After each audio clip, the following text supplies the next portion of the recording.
Donc, Chris, pour toi, aujourd'hui, si on te demande qu'est-ce qu'on peut faire concrètement pour réagir aux actes de négrophobie et de racisme qu'on subit tous les jours en France et en Europe en général, selon toi, qu'est-ce qu'on pourrait mettre concrètement en place? Bah, déjà, ce qu'il faut savoir, c'est qu'ici en France, il y a l'article 225 du Code pénal qui punit en fait les discriminations. 45 000 € d'amende jusqu'à 3 ans d'emprisonnement. Donc ça, c'est la loi ici française. Donc il faut savoir qu'il y a quand même déjà des choses qui sont mises en place. Après, on parlera du système qui est un peu biaisé, etc. Mais aujourd'hui, moi, ce que je constate, c'est que quand on essaye de faire par nos propres moyens justice, bien souvent, ça se retourne contre nous. Donc moi, je suis pour vraiment suivre le côté juridique, donc pouvoir effectivement justifier d'un acte discriminatoire via, maintenant on a la chance d'avoir les réseaux sociaux, etc., donc de pouvoir partager en masse. On a eu le cas des événements qu'il y a eu à Cergy, donc on a vu qu'il y a eu des effets derrière, avec une fermeture du restaurant immédiate. Donc voilà, moi je suis plus effectivement dans cette direction. Et après, pour creuser aussi, j'aime bien aller jusqu'au bout des problèmes. Pour moi, il faut aussi voir qui nous représente dans le système juridique, judiciaire, etc. Est-ce qu'on a des personnes qui nous ressemblent, qui sont magistrats, qui prennent des décisions, des avocats, etc. Donc là, on est dans une dimension un petit peu plus poussée sur de la formation, etc. Comment on fait pour avoir nos enfants, nos futurs enfants, à ces postes, qui puissent derrière aussi représenter nos intérêts et voilà, nous appuyer quand il y a des soucis discriminants, quoi. Donc voilà, moi c'est mon point de vue. Par rapport à ce que tu disais, moi je pense que toute pierre est bonne pour construire l'édifice. C'est-à-dire que c'est pas moi qui irai taper. Mais si j'entends qu'il y a des gens qui vont taper, j'applaudirais. Parce que je pense qu'on a besoin de tout. La justice, c'est la même justice qui nous a induits en esclavage pendant des années, qui nous a induits à la colonisation. C'est exactement la même justice. Le code pénal, le code civil et compagnie, c'est Napoléon qui les a instaurés en France. Donc pour moi, la justice aujourd'hui, en fait, il y avait un acteur américain qui joue dans Grey's Anatomy, je crois, qui disait qu'en fait, on essaye de se battre avec les armes que le colon nous a données, en fait. Tu vois, tu utilises ces mêmes armes pour pouvoir te défendre. Moi aussi, c'est vrai que j'étais comme toi. Tu vois, la politique de... voilà, on suit la justice, on fait les choses de manière droite et tout. Mais au final, toutes les grandes luttes qu'on a faites, elles étaient hors la loi. Ce que Martin Luther King a fait, c'était hors la loi. La plupart de ce qu'on a fait qu'aujourd'hui on fait du bruit, était hors la loi. Donc c'est vrai que pour moi, bien sûr, il faut quand même utiliser la justice parce que dans tous les cas, on va nous rattraper. Mais qu'on utilise la justice ou pas, on nous attrapera aussi. Même quand on fait les choses de manière droite, on va chercher un truc. Mais je pense qu'il n'y a pas que la justice. Je pense qu'il faut des maillons partout, des gens qui soient prêts à se sacrifier, même s'ils finissent en prison. Ils iront comme Mandela en prison. S'il y en a qu'il faut qu'ils aillent sur le front des tribunaux, ils iront sur les fronts des tribunaux. S'il y en a qu'il faut qu'ils fassent des marches, ils iront faire des marches. Parce que moi, quand il y a eu l'histoire... la marche pour Adama Traoré. Il y avait eu le 2 juin et il y avait, je crois, le 7, je ne sais plus. Moi, je suis partie à la deuxième, parce que la première, franchement, je m'en suis voulu de ne pas y être allée. Et quand je suis partie à la deuxième, je ne parle pas des personnes, moi je parle du combat qui est noble. Quand je suis partie à la deuxième, j'avoue que j'étais quand même déçue de constater que dans la foule des personnes qui étaient présentes, je voyais beaucoup de caucasiens et pas assez de noirs. Et je me dis, punaise, mais ça me fait plaisir que les autres communautés nous soutiennent. Et il faut, pour moi, il faut. Mais j'avoue que j'étais déçue de voir que on est resté chez nous. Alors que ça pourrait arriver à ton frère, à ta petite sœur, à ton nana. Je vais juste rebondir sur ça. Moi, je veux dire peut-être un truc qui va choquer certains, mais personnellement, en tant qu'Africaine noire ayant vécu au Cameroun et restant en France quelques années, je ne me bats pas contre le racisme et la négrophobie. Ce ne sont pas des trucs qui me touchent. Je ne vais jamais, tu me verras jamais dans une marche contre le racisme ou la négrophobie. Simplement parce qu'en fait, comme disent souvent les Ivoiriens, tu n'aimes pas, mais tu es dedans quand même. C'est-à-dire qu'on est là, dans le pays des Blancs, en train d'essayer de marcher pour se faire accepter par des Blancs. On est où en fait? C'est-à-dire que moi je vais aller marcher pour dire aux Blancs, s'il vous plaît, acceptez-moi chez vous. En fait, pour moi, ça n'a pas de sens. Donc aujourd'hui, moi personnellement, j'ai d'autres combats à mener, tu vois. C'est-à-dire que quelqu'un me dise en route, sale noir, sale nègre, au final, je vais peut-être le frapper, oui, il va aller en prison 2 jours, mais demain, dans quelques temps, on va voir quelqu'un d'autre encore dire ça. À un moment donné, ça me pèse. Ça fait des années que mes parents se battent pour ça. Moi, je laisse ce combat à d'autres. J'ai d'autres choses à faire. Je peux mourir pour l'Afrique, je peux mourir pour mon continent, je peux mourir pour le Cameroun, mais pas mourir parce que quelqu'un m'a traité de sale nègre ou quoi. Et je pense qu'il faut qu'on arrête d'être trop émotif par rapport à ce genre de choses. Parce qu'en fait, parfois, il y a des gens qui, juste pour faire du buzz, ils vont venir là, par exemple, il va faire un truc, il va insulter, on va filmer, ça va être partagé, on va s'indigner, on va faire les vidéos, on va faire ceci, et au final, dans 2 jours, ce sera la même chose. Donc à un moment donné, il faut que les Noirs arrêtent un peu de se plaindre, qu'on arrête un peu de pleurnicher, et qu'on cherche des solutions concrètes qui vont faire que nos enfants, nos arrière-petits-enfants ne devons plus vivre ça. Et ces solutions-là, ce n'est pas dans des marches en fait. On va marcher pendant 40 000 ans, ça ne va rien changer. Oui, mais tu vas te faire entendre. En fait, Si tu Te vas te faire entendre, mais on se fait entendre aujourd'hui. Il y a les réseaux sociaux, tout le monde parle, mais personne n'agit. Ça crée une division au sein de notre communauté. Moi, personnellement, la personne, tout ça, je m'en fiche. Le combat, il est noble. C'est-à-dire, si c'est arrivé à mon frère et qu'on ne m'écoute pas, j'aurais surfé sur la vague de George Floyd là qu'il y a eu, et si je peux faire entendre que ok, la justice voulait pas m'entendre, moi je vais le mettre sur la scène et je vais faire en sorte qu'il y ait un maximum de personnes qui mais en fait, c'est seulement le travail de soutien en fait. Je vais juste parler un peu, attendez. Ok, 2 secondes. En fait, je vais dire, tu me dis que le combat est noble, tu sors sur le truc de George Floyd. Ok, par exemple, prenons le truc de George Floyd. Tout le monde s'est indigné, c'est-à-dire qu'on a tué quelqu'un, vous mettez les écrans noirs pour pleurer parce qu'on a tué quelqu'un, tout le monde a mis les écrans noirs. 2 jours plus tard, chacun avait changé son écran. Bon, après, c'est vrai, on a enfermé le gars, mais quelques temps après, il y a encore eu des trucs, il y a encore eu des émeutes. En fait, moi, je suis d'abord non seulement contre en fait, vos émotions qui sont sélectives. Des gens meurent tous les jours au Nozo, au Cameroun. Des gens meurent tous les jours au Congo. Vous ne vous indignez pas. Mais lorsqu'un Américain meurt parce qu'il est noir et américain, vous pleurez. Tu généralises. Bah non. Mais ce sont les émotions, qui s'indignent pour toutes ces ce sont les émotions qui sont présentes, qui ressortent de vous parce que les médias vous disent pleurez pour telle personne, vous pleurez. Arrêtez. Parce que même tu dis en Afrique, je vais juste ça. Attendez. Nous ici, on est en France aussi. Je vais intervenir. Et si tu vois qu'il y en a, après je te laisse traiter. Mais on est en France ici. Moi, très honnêtement, il se passe des choses en Afrique, mais j'ai pas grandi en Afrique. Et ça, c'est une réalité. Même si ça peut être triste, ce que je vais dire, j'ai pas grandi en Afrique. Je connais pas la réalité de l'Afrique. Moi, je connais la réalité d'ici.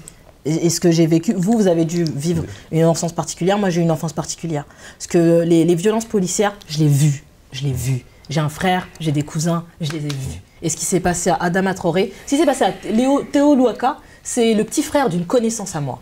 C'est des choses qui peuvent être proches en fait. Donc je me suis sentie concernée parce que ça peut arriver à mon frère. Et demain, je ne le souhaite pas, si c'était arrivé à mon frère, j'aurais voulu que la communauté me soutienne. Parce que si c'était arrivé dans les communautés maghrébines, il y aurait eu un soutien. Je sais que tu n'aimes pas qu'on compare avec les autres communautés, tu l'as dit tout à l'heure. Non, c'est pas que j'aime pas. Mais le problème, c'est que là, vous mélangez un peu tout. Toi, tu parles de ce qui arrive à Théo, c'est une croyance. C'est proche de toi. Tu l'as vécu, tu intériorises, tu te dis, tu te sens concerné. Ça te touche. C'est pour ça que je dis qu'il faut prendre du recul. La négrophobie, le racisme, pour moi, c'est un fait de société. Parce que j'ai les armes intellectuelles pour défendre face à ça. Mais un petit jeune qui n'a pas d'armes intellectuelles pour défendre ça, il le vit mal. Son exemple à Ivana, c'est qu'elle n'est pas restée longtemps en France. Ça, c'est un autre contexte. Un enfant qui naît en France, qui a vu ces événements-là se produire, en 2005, je ne sais plus, quand il y a eu Bounaizied, j'étais révolté, mais je ne suis pas allé dans la rue. Parce que cette réalité-là ne me parlait pas, en fait. Je suis arrivé en France en 2021, en 2001. Ça ne me parlait pas. Mais les jeunes du 93, ils étaient révoltés parce que ça leur touchait directement. C'est pour ça que, en observant tout ça, je me dis, j'ai pas vécu le racisme en Afrique. J'ai vécu la discrimination. Le racisme, il est systémique. Tout à l'heure, Chris parlait de loi. À l'époque où on a mis en place la DDH, la Déclaration universelle des droits de l'homme et des citoyens, l'homme noir était esclave. Est-ce que ces lois-là peuvent nous aider? J'y crois pas. C'est pour ça que je dis, en fait, on ne peut pas aujourd'hui. Le BLM, pour moi, c'est de la merde. Moi, je suis noir. Tu me vois, je suis noir. Je n'ai pas besoin de dire que j'existe. En fait. Tu me vois. Quand j'arrive, tu sais que je suis noir. Je ne vais pas aller dire que j'existe. C'est sûr. En plus de ça, elle a dit quelque chose de très pertinent. Elle est arrivée avec plus de caucasiens que les autres. Je ne dis pas tous qui sont racistes. Hein. Mais j'ai du mal avec l'oppresseur qui vient me soutenir et qui me finance. Celui qui finance, il décide. Et ces mouvements-là sont financés par GS. Si tu te renseignes sur GS, ils financent aussi des politiciens en Afrique. C'est l'ami des Noirs. C'est complexe. C'est pour ça qu'il ne faut pas rester en surface. Le problème de la négrophobie aujourd'hui, moi je dis, si tu as les armes, j'ai assisté à une scène à Châtelet. Il y a un jeune qui s'est fait insulter par une Asiatique. Du coup, c'est la discrimination du racisme. Pour moi, c'est du racisme. Ça, le noir. Le problème, c'est qu'il a voulu réagir par la violence. J'ai dit, en fait, si on réagit par la violence, on va tous aller en garde à vue. C'est ta mère qui vient te chercher après. Mais elle aura peut-être, elle va dire que tu l'as agressée. Pourtant, c'est elle qui t'insulte au départ. Il faut être vigilant. Le problème aussi, je ne suis pas d'accord avec ce que dit Ivana, c'est l'émotion. L'émotion est normale. Quand je ne suis pas bien, je pleure, c'est normal. Mais quand un noir crie, on dit il est émotionnel. Ce que disait Senghor, que je ne valide pas, l'émotion est nègre, la raison est laine, c'est des foutaises. C'est pour dire que tout être humain est émotionnel. quand tu es affecté, tu vas avoir de l'émotion. Mais quand tu pleures tous les jours, à un moment donné. Tu peux pas... En fait, le problème, regarde, je vais te donner un exemple. Si tu as déjà vécu le racisme, tu n'auras pas sa réaction, elle. Bah si, j'ai déjà vécu le racisme. Tu l'as vécu, mais c'est ça pas... ça me touche pas. Oui, parce que tu es forte mentalement. C'est pour ça que je dis, on donne des arguments pour que ça touche le grand monde. Sauf qu'on n'a pas tous le même cadre de référence. Effectivement. Totalement. C'est pour ça que je dis- la situation est normal. différente. C'est pour ça que je dis, en fait- Et après, je suis arrivée en France, j'ai découvert que j'étais noire. Je vais juste finir. Ça fait 3 ans Je que vais tu juste parles, finir. vas-y. C'est juste pour dire que sur le racisme, c'est le combat d'une vie pour un noir. Moi, j'ai fait des arts martiaux parce que je sais que le monde est violent. Mais je me dis, le seul moment où j'utiliserai les coups de poing, c'est quand j'ai plus d'autres alternatives. Et le problème, c'est qu'aujourd'hui, on est juste vulnérable parce qu'on est noir. Parce que le système en place, la pensée, la négrophobie a été contextualisée par une pensée blanche et une pensée arabe. Aujourd'hui, pour avoir des solutions, c'est déconstruire l'imaginaire de nos enfants. Leur dire que votre grand Napoléon a été battu par Toussaint l'ouverture, c'est un noir. J'ai dit à un prof d'histoire, si on apprend ça à l'école, les enfants noirs réagissent comment? Bah, ils vont te rebooster, ils vont se sentir en confiance. J'ai dit donc, pendant des années, vous leur mettez en dessous pour niquer leur estime de soi. Désolé pour niquer. Hein. Le problème, c'est que si tu n'as pas d'estime de soi, tu n'as pas de confiance en toi. Exactement. Effectivement. Moi, je suis allé dans une école à Saint-Denis, où j'ai étudié à l'époque. J'ai dit, est-ce que c'est vrai que les pyramides, c'est les Noirs qui l'ont fait? Moi, je dis, ouais, impossible. C'est des petits Noirs. Ben, déjà, possible. Il y avait un petit caucasien à côté, là. J'ai... En fait, mon papa, il me l'a dit, mais j'aime pas trop le dire, sinon vous allez trop prendre la confiance. T'as compris? Le petit, il sait qu'ils vont prendre la confiance. Mais si on donne cette estime-là à tous ces enfants noirs, dans la société, ils ne seront pas vulnérables. C'est ça. Moi, tu m'insultes de sale noir, je te dis, c'est pas grave. C'est exactement. On a fait tellement de choses dans ce monde que toi, tu n'as rien fait. Exactement. Tu le renvoies en fait à ce qu'il a fait. Mais cet exercice-là, ça demande beaucoup d'étapes d'apprentissage. C'est pour ça que je dis que pour le racisme, la négrophobie, il faut qu'on voit groupe, qu'on ne voit pas un cas personnel. Si toi, tu peux faire face, dis-toi que ton voisin ne pourra pas faire face. Ce qui s'est passé à Sergi, la sœur de Sergi. Là où elle a été forte, c'est la poussée à exprimer sa pensée négrophobe. Dans cet exercice-là, beaucoup de Noirs auraient craqué, auraient insulté. Elle est restée dans sa ligne conductrice. Je le fais parler, je fais parler. Et tout ce qu'il a dit, c'est ce qu'il pense. Et quand c'est un influenceur de chez eux qui le dit, bah en fait, c'est une pensée. Nelson Mandela disait, même si je ne le valide pas, là c'était tout à l'heure, je ne valide pas Mandela. Il disait, on n'est pas raciste, on le devient. On éduque ces enfants-là de façon à ce qu'ils reproduisent la pensée. Et cette pensée-là, quand tu l'intériorises, ça devient normal. C'est pour ça que je dis que j'ai eu cette hostilité-là à l'école, parce que j'ai toujours montré aux Caucasiens que j'étais meilleur qu'eux. Et tous mes potes caucasiens me respectent par rapport à ça. Ils me disent, bah, lui, c'était un noir différent. Un noir différent, c'est du racisme invisible. C'est pour ça que je dis que le racisme invisible, on ne pourra pas le voir à l'œil. Et tout ça, en fait, c'est des mécanismes de déconstruction de la pensée. Si nos enfants ont une pensée, un imaginaire qui est collectif, qui est travaillé avec nos réalités, ils seront plus forts. Moi, je parle de mes petits-neveux. Mon petit-neveu, si tu le traites de sale noir, il te dit, pas grave. Moi, ce que j'ai fait, ce que mes ancêtres ont fait dans l'histoire, toi, tes ancêtres, ils n'ont rien fait. Ils ont créé que de la désolation partout où ils sont allés. Et du coup, ces potes, maintenant caucasiens, ils font l'effort d'aller chercher l'histoire des Noirs. Le problème, c'est qu'aujourd'hui, certains caucasiens prennent notre histoire pour pouvoir nous manipuler. Ouais. Sauf que nous, on connaît mieux leur histoire, mais on ne connaît pas la nôtre. Et ça, c'est un problème. C'est pour ça que je dis que la négrophobie, il faut qu'on essaie de dire c'est le groupe qui sera touché. Parce que le racisme, c'est une notion de pouvoir sur un groupe. Un groupe minoritaire, mais en vrai, la négrophobie, c'est pour les Noirs. C'est pour ça qu'il faut préciser tout ça. C'est pour ça que son exemple, elle est forte pour faire face à ça. Mais en fait, on n'est pas tous forts. Tout le monde est différent. On essaie de maintenant de se dire, c'est ça. Si une personne qui n'a pas un niveau de conscientisation élevé face au racisme, il fait quoi? Elle a parlé de violence, je ne suis pas pour la violence. Mais Malcolm X disait par tous les moyens nécessaires. Il y aura des mecs qui seront là pour aller mettre des coups de poing. Moi, je les appelle la main d'œuvre. C'est des mecs qui vont sacrifier, mais c'est la réalité. Par exemple, si tu as un problème, tu appelles la brigade anti-négrophobie. Ils ne vont pas aller discuter. Ils vont répondre par une force. C'est soit la dissuasion, ou soit ils vont aller au contact. Il y a des personnes qui doivent aller parler. Et moi, aujourd'hui, les parleurs, ils ne m'intéressent pas. Aller parler chez Cyril, ça ne m'intéresse pas. Moi, s'il me ramène chez Cyril, il va couper son émission. Parce que je ne vais pas aller dans son sens. Le problème, c'est ça, c'est qu'aujourd'hui, on va nous créer des élites noires pour parler dans les médias qui vont aller dans le sens de l'oppresseur. Et ça aussi, si tu n'as pas le discernement, tu ne pourras pas le voir. C'est pour ça que je dis qu'aujourd'hui, moi, le racisme et la négrophobie, c'est un fait de société. Mais comment je fais maintenant pour muscler le cerveau de mes petits, c'est l'histoire. Leur donner des exemples noirs qui vont leur dire, bon, Napoléon le Grand battu par tout ça, bah, c'est possible. Tout ça, c'est nous, on avait des banques, des restaurants pour les Noirs. Et l'imaginaire, il change. C'est pour ça qu'aujourd'hui, on doit faire ce travail d'histoire et de... Moi, je parle des femmes, des Amazones. C'est pour valoriser aussi le combat de ces femmes-là. C'est pour dire que tant qu'on n'aura pas une réalité qui colle à la nôtre, on sera toujours vulnérable face à eux.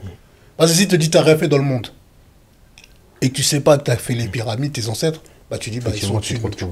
C'est pour ça que je dis qu'il faut essayer, comme elle a dit, mais moi je ne tolère pas la violence, mais il y aura tous les aspects du combat. Ça, la violence, et même parfois quand tu parles, quand tu vas dire il faut s'identifier dans l'histoire, les gens ont peur de ce mot histoire. On dirait que non, l'histoire c'est pour trop, enfin il faut être trop intellectuel pour comprendre l'histoire. Donc il faudrait même que les enfants aujourd'hui puissent, quand par exemple tu veux réussir dans un domaine, identifie-toi aux gens qui te ressemblent. C'est ça, en fait. Parce que toujours, en fait, à chaque fois qu'on va chercher des gens qui ont réussi, on va aller voir des gens en France, je sais pas où, pour se dire ah je vais être comme tel. Non. En fait, dans tous les domaines sur la Terre, il y a un noir qui a réussi quelque part. Donc pourquoi vous voulez aller prendre des exemples qui ne vous ressemblent pas pour au final être complexé encore? Il faut le rendre accessible. Mais aujourd'hui, excusez-moi, accessibilité... avec l'Internet, tu peux faire ton travail de recherche, mais tu rentres déjà dans un système où tu as certains modèles et même s'il y a Internet, il y a une éducation, il y a aussi le point de vue des parents, tout le monde ne trouve pas son identification. Mais en fait, aujourd'hui, comme je le disais tout à l'heure, si dans 10 ans, moi, mes petits frères pensent encore comme nous, on pense aujourd'hui. Ça veut dire que nous tous, ici, on aura échoué. C'est ça. Parce qu'en fait, c'est à nous, aujourd'hui, de faire que ceux qui arrivent après n'aient plus ce genre de complexe, n'aient plus ce genre de problème. Que demain, tu te sens inférieur par rapport à un blanc, un métis. Pourquoi? Pour quelle raison? Toi, tu as bien insisté sur métis. Non, mais métis... Non, parce que c'est un sujet... Attention, il y a des métis. Donc, bonjour à tous. Donc, moi, c'est Chris, 32 ans. Ravi aujourd'hui de participer au débat de BIE. Donc moi aujourd'hui le message en fait que vraiment je voulais donner à la diaspora et à tous les Africains qui nous regardent, c'est vraiment qu'on soit plus soudés, qu'on regarde avant tout nos intérêts, qu'ils soient économiques, politiques, vraiment cette entraide. J'ai vraiment besoin de retrouver ça avec la communauté. Je pense que c'est vraiment ce qui nous fera avancer. Alors effectivement, il y a beaucoup aujourd'hui de barrières mentales, on en a parlé pendant le débat, beaucoup de barrières mentales qui sont des freins pour nous. Donc il y aura beaucoup de travail, mais je pense et je reste positif, je sais qu'on est sur la bonne voie. Donc il n'y a aucune raison que notre communauté ne s'en sorte pas et je suis sûr que les plus belles années pour notre communauté sont les prochaines. Hello tout le monde, donc moi c'est Brittany, la créatrice de la page Culture Dorée. J'ai 26 ans et je suis très ravie aujourd'hui d'être invitée du premier BIE Talk. Donc moi, mon point de vue au niveau de tout ce qui est communauté noire, c'est que je pense que le premier pas vers l'émancipation de notre communauté, c'est vraiment la connaissance. Le savoir est une arme. Et je pense qu'il est important qu'au sein de notre communauté, on ait conscience du potentiel que l'on a et que la génération des futurs leaders là, qui arrivent soit consciente du potentiel qu'ils ont. C'est important qu'il y ait une identification et qu'il y ait cette retransmission justement de notre histoire. Parce que, comme disait Marcus Garvey, une personne qui ne connaît pas son histoire, c'est comme un arbre sans racines. Et c'est la base en fait.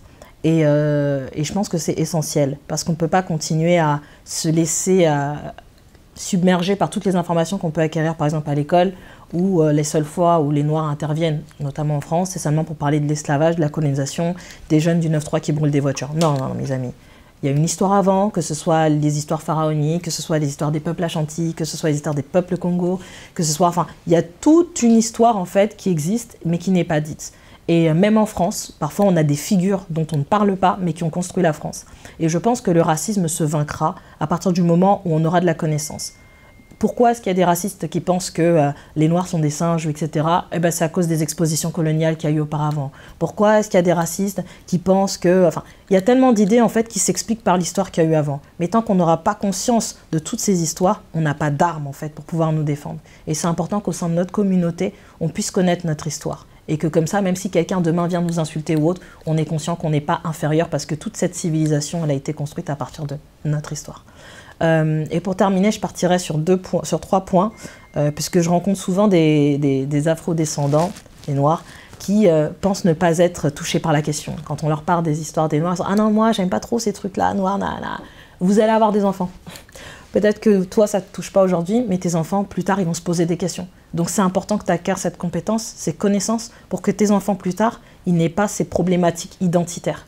Et moi, je pars sur 3 étapes. C'est l'apprentissage, l'acceptation, parce que oui, c'est une réalité qu'on a été victime de discrimination, de toutes ces choses qu'on connaît déjà, mais c'est aussi une réalité qu'on a aussi eu des heures de gloire, des années de gloire, où on a inspiré la France, que ce soit par la philosophie, que ce soit par les mathématiques, que ce soit par plein d'autres choses, on a inspiré le monde en fait. Et ça aussi, c'est une réalité et il faut qu'on apprenne à l'accepter. Et la 3e chose, c'est la transmission. C'est-à-dire qu'à partir du moment où vous avez ces connaissances et ces compétences, il ne faut pas les garder, il faut les retransmettre. Que ce soit à votre entourage noir ou que ce soit à votre entourage blanc ou asiatique ou peu importe. Il faut que tout le monde sache en fait le rôle que nous on a eu et qu'on l'accepte en fait et qu'on soit fier d'être noir, que ce soit à Paris, que ce soit en Afrique, que ce soit en Asie, peu importe. Donc voilà, moi ce que j'aimerais vraiment c'est que la communauté noire soit avertie et consciente pour qu'on arrête de la servir. Donc voilà. Hello, hello, hello, hello. Bah, moi, c'est Maestro Magosa. Si tu veux me trouver, retrouve-moi sur Instagram pour des lives de folie. Mais bon, on reste sur l'éveil. L'objectif aujourd'hui, c'est d'avoir des jeunes qui sont armés face à la société caucasienne. C'est pour ça que je dis qu'aujourd'hui, on a eu un échange très, très constructif dans B-Talk. My English is very bad, hein? Sorry. Donc, du coup, je disais, en fait, le problème, c'est que le racisme, la négrophobie, on ne pourra pas vaincre ça, en fait. J'ai entendu une sœur tout à l'heure dire qu'on peut vaincre ça, c'est impossible. C'est systémique, c'est dans le système, c'est ancré. Ça a été même conceptualisé par des auteurs comme Arthur de Gobineau, le tristement célèbre, dans l'inégalité des races. Colbert a aussi fait en sorte qu'il y ait des lois racistes. C'est pour ça qu'aujourd'hui, on ne peut pas parler de la justice. Le problème, c'est que nous devons nous organiser pour que nos enfants puissent être armés, nos petits frères. Le problème, c'est qu'aujourd'hui, on aura toujours des faits qui vont revenir, des insultes. Le plus dangereux dans la société dans laquelle on vit, c'est le racisme invisible. Là, le racisme invisible, on ne le voit pas. Tu es intelligent pour un noir, c'est du racisme. C'est pour ça que je dis qu'il faut qu'on essaie de s'armer en essayant de faire travailler l'imaginaire collectif de nos petits frères. Des enfants noirs qui ont un imaginaire collectif qui est calqué à leur réalité auront les armes nécessaires pour faire face à tout ce qui va venir dans la réalité d'aujourd'hui. Le problème, c'est que tous ces événements qui passent, pour moi, c'est des événements un peu qui sont diligentés, en fait. On essaie d'exciter un peu la population pour pouvoir créer des divisions, alors que certains parlent de la convergence des luttes. Je ne suis pas pour la convergence des luttes. Les Noirs doivent défendre leurs intérêts eux-mêmes. On n'a pas besoin des soutiens des autres. Le problème, c'est que tant qu'on ne sera pas unis, solidaires, donc là, je reprends les valeurs du panafricanisme, la solidarité, l'unité, l'entraide et la promotion de l'Afrique. Toutes ces valeurs-là ont été mises en place par les pères fondateurs qui nous ont permis de voir l'avenir d'une façon meilleure. Mais par contre, par l'ignorance de notre histoire et le désintérêt, par exemple, des personnes qui disent « l'histoire des Noirs ne m'intéresse pas ». T'es noir, comment ça, l'histoire des Noirs ne peut pas t'intéresser? C'est très grave. Mais le problème, c'est que les séquelles psychologiques de notre histoire se transmettent de génération en génération. Ça peut aller jusqu'à 3 générations. On a eu du racisme. Moi, je l'ai eu quand je suis arrivé en France. Mais ça ne m'a pas empêché de devenir ce que je suis devenu aujourd'hui. Aujourd'hui, ce que je deviens aujourd'hui, c'est par rapport à toutes ces expériences, mauvaises ou bonnes, ça m'a permis de grandir et de me dire que dans un monde où on nous stigmatisera toujours par notre couleur de peau, on devra être armé. C'est pour ça que je dis qu'aujourd'hui, tout noir, femme ou homme, doit faire des arts martiaux pour la défense. C'est important. Et ensuite, on doit faire un travail intellectuel pour apprendre notre histoire et transmettre l'histoire à nos enfants pour qu'ils puissent appréhender le monde de demain. Parce qu'aujourd'hui, qu'on le veuille ou non, nous, on a subi le racisme, nos aïeux ont subi le racisme, nos petits-enfants subiront du racisme s'ils sont à l'extérieur du continent. C'est pour ça que je dis que c'est un combat de... Pour moi, c'est le combat de toute ma vie. Tant que je serai vivant, je transmettrai mon savoir pour que les nouvelles générations soient conscientes que le danger, il est toujours proche qu'on ne le voit pas. C'est pour ça que le racisme invisible et le système dans lequel on est un système qui est très dangereux pour nous. Organisons-nous parce qu'on ne peut pas bâtir dans le désordre. Le problème, c'est que les Noirs, surtout en France, on est toujours dans la réaction au lieu d'être dans l'action. En fait, je prends un exemple très simple. Il y a eu l'événement George Floyd. Ils sont tous sortis. J'ai vu 100 000 personnes au palais de justice. Je me suis dit, soyons fous. Ils mettent 1 euro par personne et ils donnent l'argent à la sœur. Et moi, je dis non, on a soutenu physiquement. En fait, on a un blocage. Quand on parle d'argent, ils ne sont plus là. C'est parce qu'ils se disent, si on donne, elle va prospérer. Non. Si vous lui donnez les moyens pour obtenir la vérité sur son frère, on aura déjà gagné un petit semblant de victoire. Et pour finir sur la partie économique. Sur la partie économique, le plus important, c'est l'éducation financière. Briser le manque de confiance qui règne entre nous. Et ensuite, l'amour fraternel. Si j'aime ma soeur ou mon frère, j'aurai pas d'obstacle pour aller investir. C'est comme un ami qui me dit « Pourquoi tu as soutenu le frère qui vendait des vêtements à Châtelet, Soulen Brothers ?» J'ai dit « Je suis rentré une fois dans sa boutique, je me baladais à Châtelet, je cherchais un t-shirt de Thomas Sankara, il m'a dit « Celui-là, il est là, mais il coûte 70 €, j'ai payé. » Il m'a dit « Pourquoi tu payes sans négocier ?» J'ai dit « Parce que ça me parle, en fait. » Et depuis ce jour-là, on a créé une relation. Dommage, il nous a ramené Omar Johnson à Paris. J'ai vu Omar Johnson en face à face. Et ce frère-là n'a pas eu le soutien de la communauté. Il est rentré au Sénégal. C'est pour ça que je dis que ces exemples-là ont permis de me dire que nous avons les moyens de faire. Mais aujourd'hui, je dis que c'est une question d'envie et de volonté. Pour être plus fort, j'ai un auteur que j'aime beaucoup citer, qui est François Fanon, qui parle du complexe de l'homme noir à la femme blanche et vice-versa. Mais il dit aussi, chaque génération a une mission, l'accomplir ou la trahir. Certains estiment que nos aïeux ont trahi, moi je dis non. Leur réalité était différente. Mais nous, aujourd'hui, on a un devoir. Si on trahit, c'est pour ça que je dis, si on trahit aujourd'hui, on aura perdu tout ce temps, tous ces lives sur les pages Instagram. C'est pour ça que merci à vous de nous donner cette exposition et de permettre de partager avec des frères et sœurs. On peut ne pas être d'accord, mais le plus important, c'est qu'on s'écoute et on essaie d'avancer ensemble. Maestro Magosa, toujours dans la bienveillance. Bonjour les gars, vous allez bien, j'espère. Alors, j'aimerais vous demander, imaginez un peu une Afrique dans laquelle les jeunes seraient au pouvoir.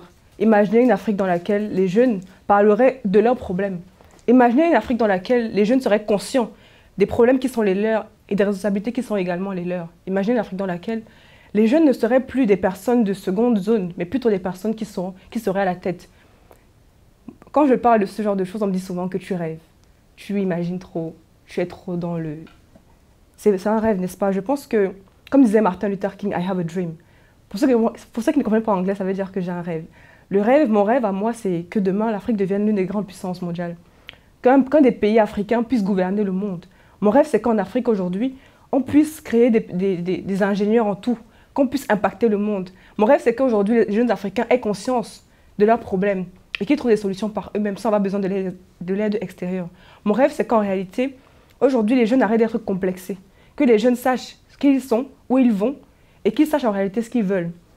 Je pense que toi aussi, tu as peut-être ce rêve. Toi aussi, peut-être que tu y penses parfois dans ta chambre, mais que tu as l'impression que c'est impossible. J'aimerais te dire que c'est possible. C'est possible si seulement, aujourd'hui, tu décides qu'à partir de maintenant, tu vas chercher à connaître qui tu es, à savoir comment est-ce que tu es arrivé là où tu es aujourd'hui, à savoir ce que tes grands-parents ont fait, à savoir, en fait, d'où tu viens, simplement, pour pouvoir le transmettre à tes petits frères. J'aimerais qu'aujourd'hui, tu saches que l'Afrique, les problèmes de l'Afrique se régleront par nous et que personne d'autre ne le fera à notre place. J'aimerais qu'aujourd'hui, tu sois conscient que la politique, la sociologie, bref, tous les domaines qui pour toi te paraissent impossibles d'atteindre doivent te concerner. La politique aujourd'hui, c'est un sujet qui doit nous concerner. Les jeunes, engagez-vous en politique, parlez des sujets politiques. En fait, en parler même seulement, c'est une sorte d'engagement. N'ayez pas peur de donner vos avis sur des questions qui semblent compliquées, qui semblent destinées aux vieux.